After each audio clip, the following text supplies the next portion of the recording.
noches, hermanos y amigos que se han conectado a esta transmisión de los días miércoles. En especial mis saludos a los hermanos que están en la provincia de Tucumán, Luble, Yerbabuena, Concepción, San Pablo, San Martín, San Miguel, desde la provincia de Entre Ríos, San Salvador, Estancia Grande, Ayupi, en la provincia de Buenos Aires, las localidades de Banfield, Leu, Guernica, Marcos Paz, Paraje La Lata, los penales 30 y 33 de La Plata y Las Heras, y desde la ciudad de Buenos Aires, los hermanos de Barraca, y aquellos que desde el exterior les llega nuestra transmisión. Desde ya, bienvenidos y la paz de Cristo. Hoy quisiera compartirles una reflexión sobre la fe, el señorío de Cristo y la santidad. En primer lugar, ¿qué es la fe? La Biblia define a la fe en Hebreos 11:1 diciendo que es pues la certeza de lo que se espera y la convicción de lo que no se ve. La versión popular de este pasaje nos dice, tener fe es tener la plena seguridad de recibir lo que se espera. Es estar convencido de la realidad de cosas que no vemos. Supongamos esta transmisión. Yo hablo desde aquí creyendo que del otro lado de la cámara hay hermanos y amigos escuchándome. Creo que están ahí o que estarán más tarde, pero hablo con la convicción de que están escuchando. Bueno, por lo menos eso espero. Por supuesto, que yo crea que del otro lado de la cámara hay hermanos y amigos escuchando, no me va a cambiar en absoluto. A lo sumo dañará mi ego, si me entero que no me escuchó nadie. Sin embargo, cuando la fe es puesta en Dios, el tener la certeza de lo que se espera y la convicción de lo que no se ve, convierte a esa fe en transformadora. Juan nos dice que el que cree que Jesús es el Hijo de Dios, vence al mundo y a su maldad. Tremendo, ni más ni menos. ¿Lo crees? La fe enciende el motor de la vida cristiana. Es más, sin fe es imposible agradar a Dios, como nos dice el escritor de Hebreos en el mismo capítulo 11, versículo 6 en este caso. Pero sin fe es imposible agradar a Dios, porque es necesario que el que se acerca a Dios crea que le hay y que es galardonador de lo que le busca. Por la fe somos salvos. Cree en el Señor Jesucristo y serás salvo tú y tu casa, dice Hechos 16:31. Y también en Juan 3:14-15 nos dice la palabra, para que todo aquel que en él cree no se pierda, mas tenga vida eterna. Por la fe somos justificados. Justificados pues por la fe, tenemos paz para con Dios, por medio de nuestro Señor Jesucristo, por quien también tenemos entrada por la fe a esta gracia en la cual estamos firmes y nos gloriamos en la esperanza de la gloria de Dios, como dice Romanos 5:1 al 2. Concluimos pues que el hombre es justificado por fe sin las obras de la ley. Eso nos dice Pablo en Romanos 3:28. La justicia de Dios por medio de la fe en Jesucristo para todos los que creen en Él, porque no hay diferencia, por cuanto todos pecaron y están destituidos de la gloria de Dios, siendo justificados gratuitamente por su gracia, mediante la redención que es en Cristo Jesús. Nos vuelve a decir Pablo en Romanos capítulo 3, versículos 22 al 24. También por la fe somos hechos hijos de Dios, dice Juan 1:12, mas a todos los que le recibieron, a los que creen en su nombre, le dio potestad de llegar a ser hijos de Dios. También, hermanos, por la fe vivimos. Dice Romanos 1:17, porque en el Evangelio la justicia de Dios se revela por fe y para fe, como es que está escrito. Mas el justo por la fe vivirá. Asimismo, como ya dijimos, por la fe vencemos al mundo. Dice el apóstol Juan en la primera carta, capítulo 5, versículo 5. ¿Quién es el que vence al mundo? Sino el que cree que Jesús es el Hijo de Dios. ¿Crees que Jesús es el Hijo de Dios? Entonces vas a vencer al mundo. Así que concluimos que por la fe somos salvos, justificados, transformados, hechos hijos de Dios, vencedores. Podemos entrar en su presencia, llevados de gloria en gloria, herederos juntamente con Cristo de la gloria venidera. Amén. Amén. La fe en Dios es la llave que nos abre la puerta hacia la eternidad junto al Padre. No es cualquier fe, porque no es creer en Dios. Todo el mundo en alguna manera cree. Y otra muy distinta es creerle a Dios. Repito, no es simplemente creer en Dios, es creerle a Dios. Nos dice Santiago en su carta que el diablo también cree y tiembla. Pero nosotros no solo creemos en Él, sino que le creemos a Él, creemos lo que dice su palabra. Su palabra es verdad, su palabra. Nosotros solo tenemos una fe pequeñita para ofrecer al Señor, seguramente más chica que un grano de mostaza, porque dijo Jesús, si fuera como esa semillita, podríamos decirle a un árbol que se desarraigue y se plante en el mar. Yo nunca pude hacerlo, tampoco lo intenté, no probé. Creo que el árbol ni se inmutaría. Así que llego a la conclusión de que mi fe entra en esa categoría, más chiquita que un grano de mostaza. Pero eso sí, creo en compensación que tenemos una fe en un Dios muy, muy, muy grande. Ahora la pregunta es, ¿cuál es mi fe? ¿En qué creo? Solo creo que Jesús pagó el precio por mi pecado y gracias a Él ahora soy salvo, lo cual es cierto, Jesús en la cruz pagó mi pecado. Nos quedamos a mitad de camino. La muerte de Cristo no solo obró para nuestra salvación, sino también para nuestra santificación. ¿Dónde debo poner mi fe? ¿Qué debo creer? En primer lugar, debo creer que Jesús, siendo Dios, se hizo hombre, que vivió entre nosotros, nos dio a conocer al Padre y nos enseñó su voluntad, que murió en la cruz por nuestros pecados. Creer también que resucitó al tercer día, porque la muerte no lo podía retener, y creer que el Padre le dio un nombre que sobre todo nombre, ante el cual toda rodilla se doblará y proclamará que Jesús es el Señor y el Cristo.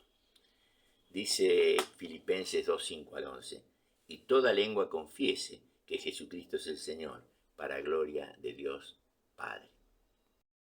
Vemos que Pablo, en su carta a los Romanos, capítulo 10, versículo 8 y 9, 8 y 10, nos dice, esta es la palabra de fe que predicamos, que si confesares con tu boca que Jesús es el Señor y creyeres en tu corazón que Dios le levantó de los muertos, serás salvo. Porque con el corazón se cree para justicia, pero con la boca se confiesa para salvación. Comparando estos dos pasajes, el de Filipenses 2:11 y el de Romanos 10:9, ¿qué notamos? Bueno, podemos notar que en ambos habla de confesar con nuestra lengua que Jesús es el Señor. Un día, al fin de los siglos, ante el trono de Dios, toda lengua confesará que Jesucristo es el Señor. Para algunos será para reafirmar lo que vivieron. Toda su vida Jesucristo fue su Señor, mientras para otro será la antesala de la condenación eterna. Ahora, la pregunta es, ¿qué es confesar con mi boca? El diccionario nos dice que es expresar voluntariamente mis actos, mis ideas o sentimientos verdaderos. Es declarar lisa y llanamente algo sin ocultar nada. Es reconocer y declarar algo que soy, algo que es. De lo que hay en el corazón habla la boca, dice el Señor. Por lo que podemos decir que confesar no es meramente decir algo. Yo no estoy diciendo Jesucristo es el Señor, estoy confesando algo interno, algo que es. Él es mi Señor. Es expresar voluntariamente lo que soy, mis ideas, mis sentimientos verdaderos. O sea que si confieso con mi boca que Jesús es el Señor, tiene que ser porque Él es mi Señor. Pero ¿qué quiere decir Señor? Ahí está la pregunta, ¿no? A veces hay palabras que se nos escapan su significado actual.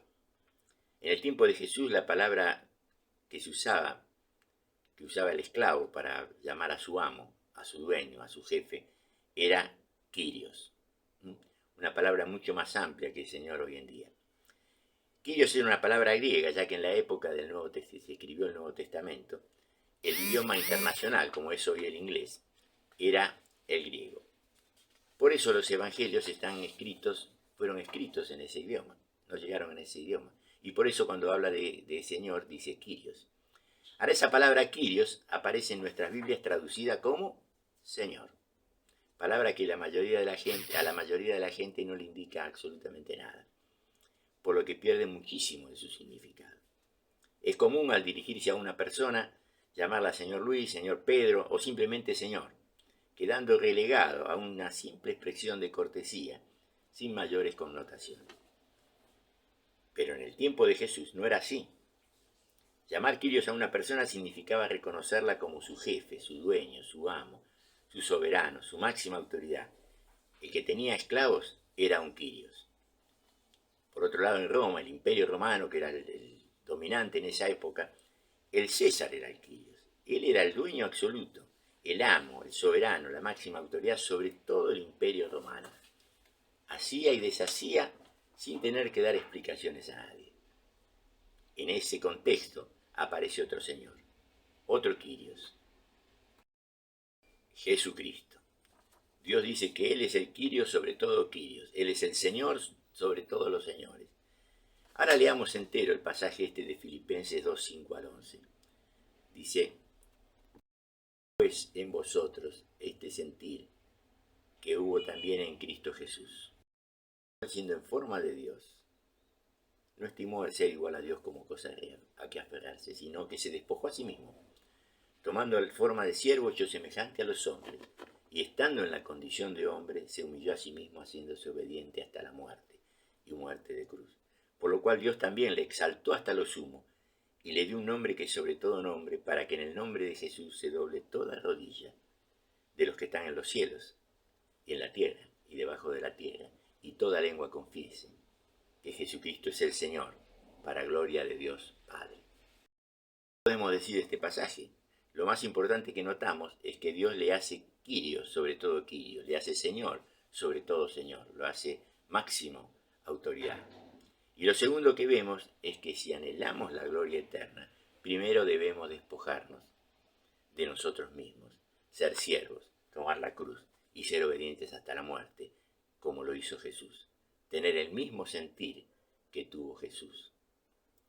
Ahora, si Jesús es mi Señor, mi jefe, mi dueño, mi amo, mi soberano, mi máxima autoridad, entonces, ¿cómo debe ser mi relación con Él?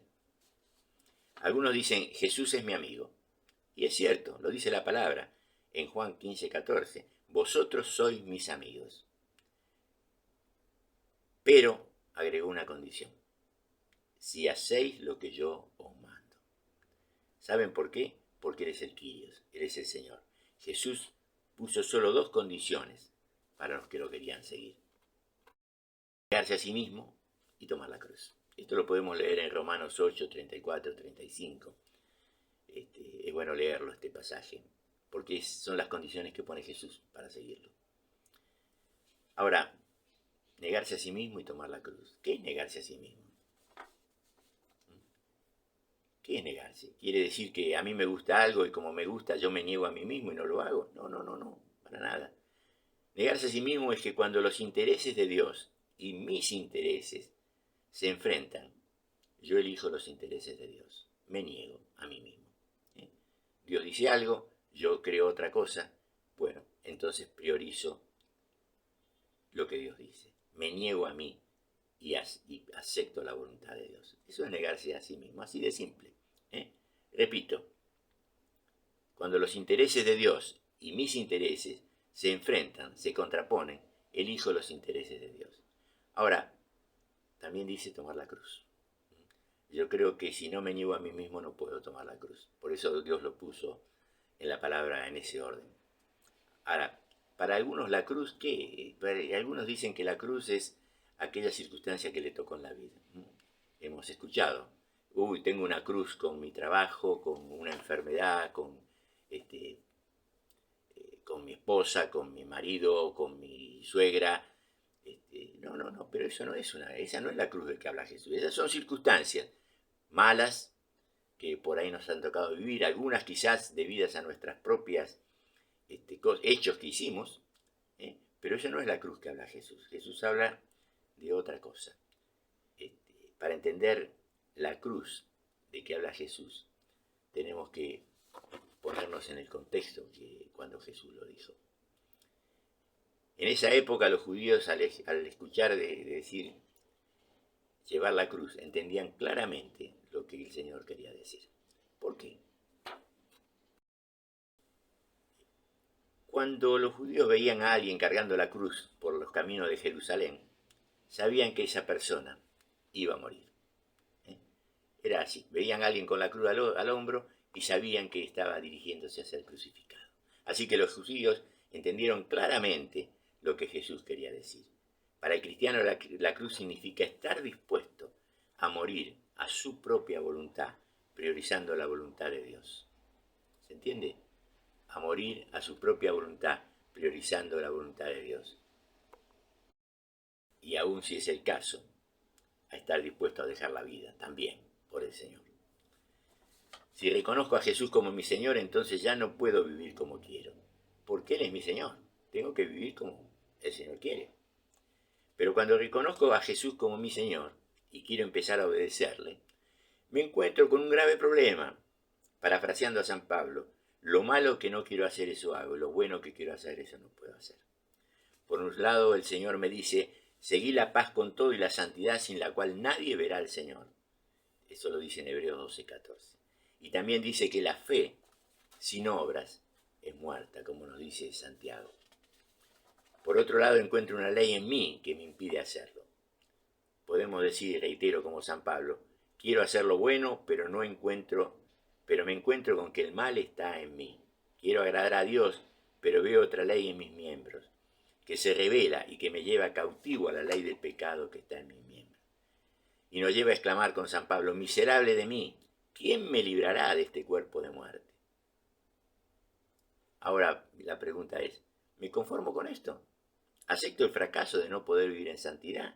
¿Dios me pide algo imposible? ¿Me está pidiendo algo que no se puede hacer? Por supuesto que no. Por supuesto que no. Jesús en la cruz nos proveyó salvación y santificación. Dios no solo quiere salvarnos del infierno venidero, sino que quiere santificarnos. Recordemos que el propósito eterno de Dios es tener una familia de muchos hijos, semejantes a Jesús. Semejantes a Jesús. Hacia ahí apuntamos. Ahora podemos decir con San Pablo, gracias doy por Jesucristo Señor nuestro. Así que yo mismo con la mente sirvo a la ley de Dios, más con la carne a la ley del pecado. Pero, ¿qué quiere decir esto? Recordamos lo que Jesús le dijo a Nicodemo. ¿Se acuerdan? En Juan 3, versículos 5 y 7 dice Jesús, de cierto te digo que el que no naciere del agua y del Espíritu no puede entrar en el reino de Dios. Lo que es nacido de la carne, carne es, y lo que es nacido del Espíritu, Espíritu es. No te maravilles de que te dije, os es necesario nacer de nuevo. Y acá volvemos a lo de la fe. ¿Cómo podemos nacer de nuevo? Por la fe. ¿En quién? En Jesús.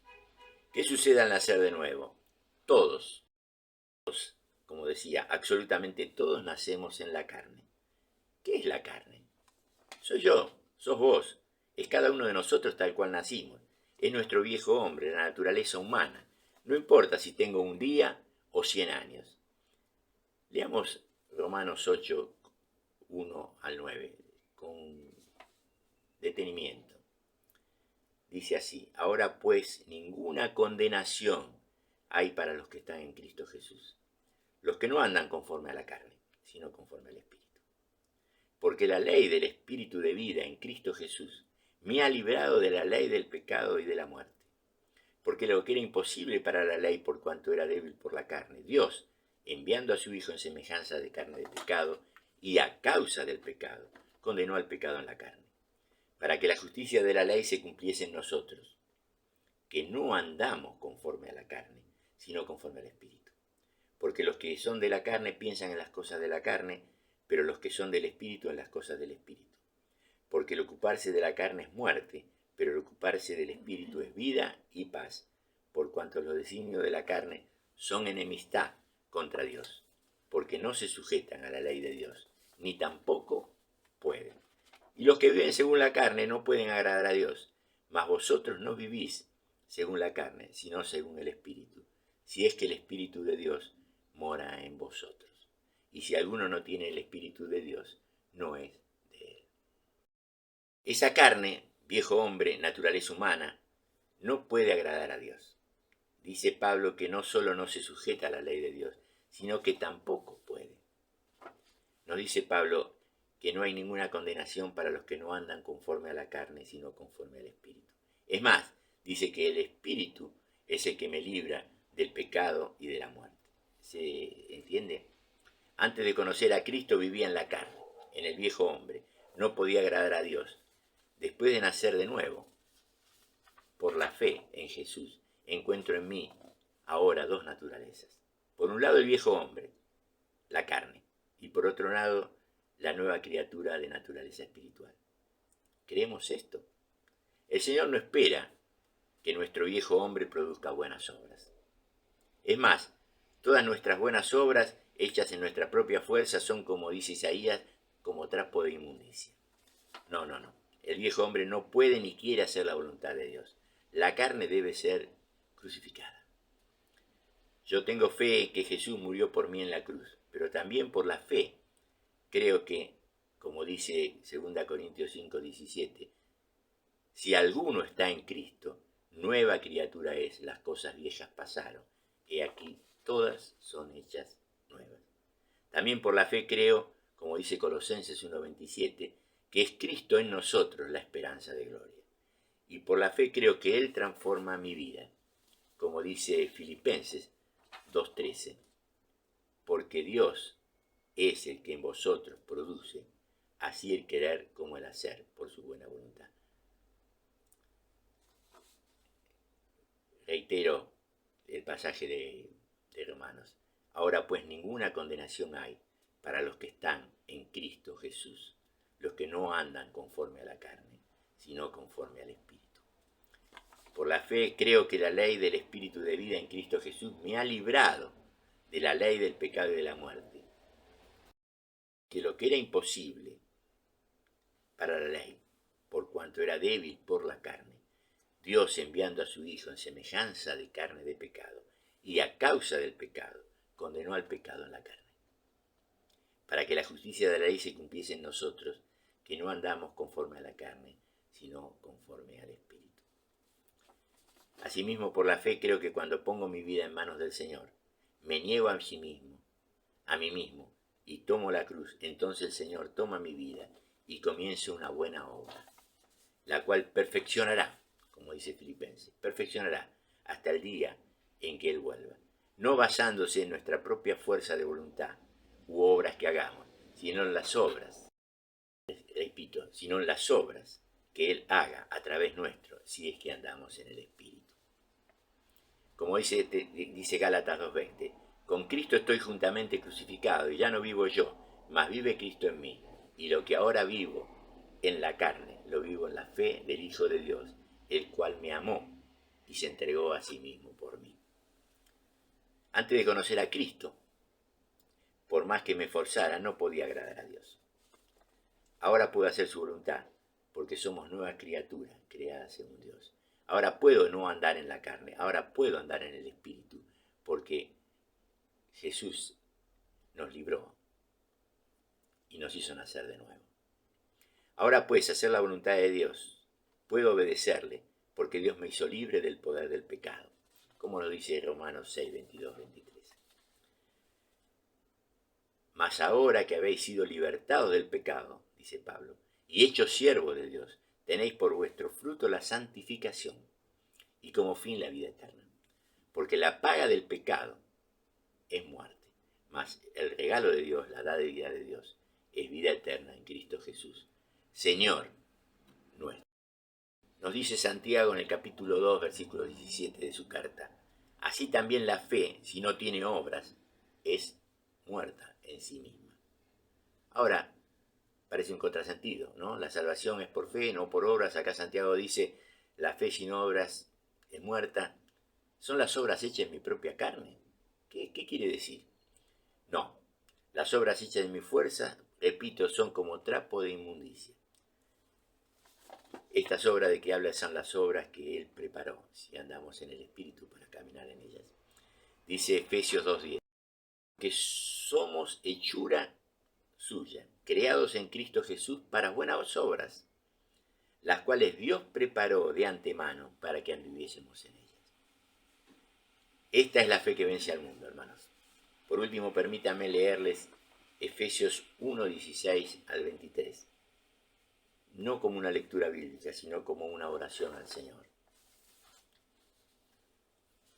No ceso de dar gracias por vosotros, haciendo memoria de vosotros en mis oraciones, para que el Dios de nuestro Señor Jesucristo, el Padre de gloria, os dé espíritu de sabiduría y de revelación en el conocimiento de Él, alumbrando los ojos de vuestro entendimiento para que sepáis cuál es